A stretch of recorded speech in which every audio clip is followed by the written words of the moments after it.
白萝卜加一物，应对寒咳、热咳。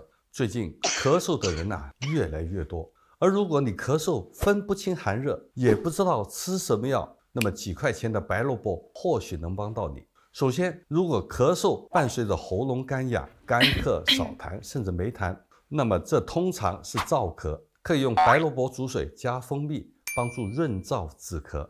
第二个呢，如果咳嗽咳白痰，而且痰是泡沫状的，还鼻塞流涕，那大多数是寒咳。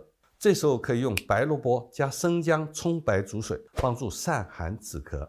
第三，如果咳嗽时痰在喉咙里很难吐出来，而且痰是黄色的，还伴有咽喉肿痛、舌红苔黄，这多数是热咳，可以用白萝卜加川贝、雪梨煮水，帮助清热化痰止咳。记住，萝卜都是带皮煮的。如果咳嗽频繁的话，也可以配合用点吉枝糖浆，这是热咳专用药，由鱼腥草、麻黄、紫菀、前胡等中药材组成，能清热化痰、宣肺止咳。早中晚睡前各用一次就可以了，大人小孩都能用。你学会了吗？